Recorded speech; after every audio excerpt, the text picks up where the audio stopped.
এয়া চাওক, মই প্ৰথমতে কলাৰ দাইলখিনি 10-15 মিনিটমান সময় পানীত তিয়াই ধুনীয়াকৈ ধুই চাফা কৰি লৈছোঁ। তাৰ পাছত তাৰ লগত দিবৰ বাবে এয়া কেইপিচমান আদা, 2টা কেঁচা জ্বলা, কেইপিচমান নহৰু, গোটা জালুক কেইটামান আৰু লগতে নৰসিংহৰ পাত অকণমান লৈছোঁ। আপোনালোকে যদি নৰসিংহৰ পাতখিনি নিদিলেও কোনো কথা নাই। বহুতে কলাৰ দাইলৰ চেণ্টটো বেয়া পায়, তেতিয়া তেওঁলোকে নৰসিংহৰ পাতখিনি অলপ সৰহকৈও দি ল'ব পাৰে। তেতিয়া কলাৰ দাইলৰ চেণ্টটো নাহে আৰু খাবলৈ বহুত ভাল লাগে। এতিয়া মই এই আটাইখিনি এই মিক্সিৰ জাৰটোত দিম।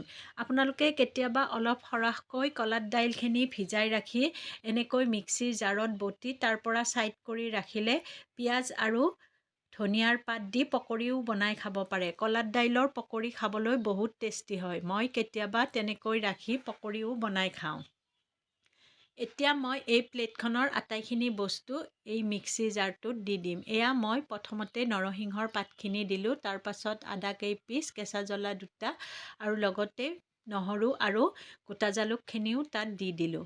এই আটাইখিনিৰ লগতে এতিয়া মই ইয়াত মোৰ নিজৰ আন্দাজ অনুসাৰে নিমখ দি দিম। আপোনালোকে যি পৰিমাণে বনায় সেই পৰিমাণে নিজৰ আন্দাজ অনুসাৰে নিমখটো দি দিব। আৰু এতিয়া মই এইখিনি মিক্সিৰ জাৰত দিম।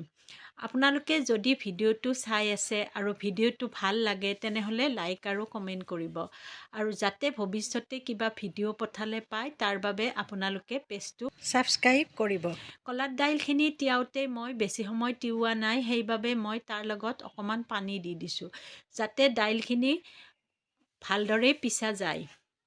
কিয়নো বেছি সময় কলাৰ দাইলখিনি তিয়াই থ'লে সেইখিনি খুব পিছোতে পনীয়া টাইপ হৈ যাব আৰু খাই টেষ্টি নালাগিব। সেইবাবে মই অলপ ডাঠকৈ ৰাখিছোঁ আৰু বটা সময়ত মই অকণমান পানী দি দিছোঁ। এয়া চাওক, দাইলখিনি ইমান ধুনীয়া হৈছে, দেখিবলৈও ধুনীয়া হৈছে আৰু এনেকৈ কৰিলে খাবলৈও বহুত টেষ্টি হয়। মই এনেকৈ বনাই খাওঁ গৰম গৰম ভাতৰ লগত আৰু বহুত ভাল লাগে।